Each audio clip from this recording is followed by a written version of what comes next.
So one of the things that we may be asked to do is to convert a shape file of some sort, point, line, or polygon, into a file that can be then uploaded into a GPS, in our case specifically a handheld GPS. So how do we get these points on our map to be saved onto a GPS?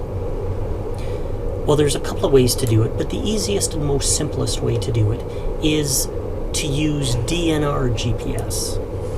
Now I've loaded up DNR GPS, and if we go to DNR GPS, we can load from ArcMap. We want to load one of our layer files. Oh, darn. Unfortunately, this feature in DNR GPS, which worked in earlier versions, doesn't work in the current version of ArcMap. So we're going to have to do things a little bit differently. We know that if we go to load from a file, we can choose an Esri shapefile as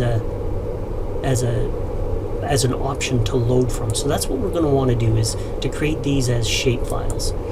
In order to do that, though, our data that's in our geodatabase is actually saved as a geodatabase inside the geodatabase. It's not a shape file. So what we're going to have to do is to get this final sampling locations out as an individual shapefile. The easiest way to do that inside of ArcGIS is to select our layer, go to data, and export our data. It's going to ask us where we want to save it to and what we want to save. So we want to save it to our data frame or to our layers source data.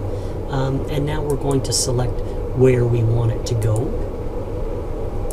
And we're going to put it into our data folder. And I'm actually going to call it, just for better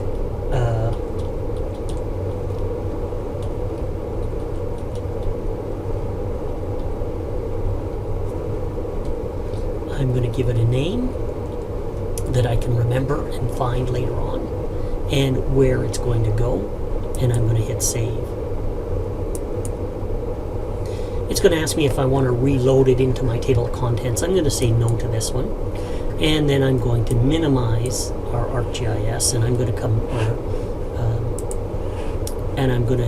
back over to DNR GPS and load from file.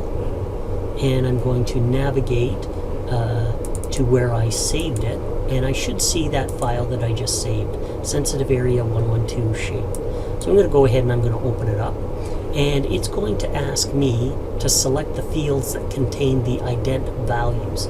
So the ident values in DNR GPS is the field that's actually going to identify the name of that particular location on the ground. And we know that within our final sampling locations from ArcGIS, that information is contained in our grid ID value. So I'm going to say grid ID, and you can see now what it's done is it's brought in our identity, it's brought in our UTM X and Y values, and those X and Y values should be the same as our values on our table. And you can also notice that value, this process, has also now created a latitude and a longitude for us. So now what I'm going to do is I'm going to go File, Save To, and I'm going to save it as a GPX data exchange format, and I'm going to call it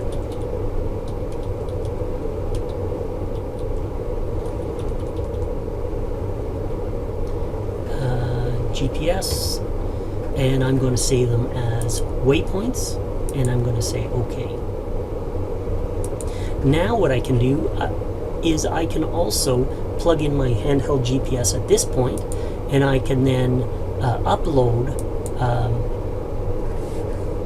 this file to my attached Garmin GPS that I've plugged in and that I've started working with. So it's a great way to get data from ArcGIS into DNR GPS and then onto our handheld GPS.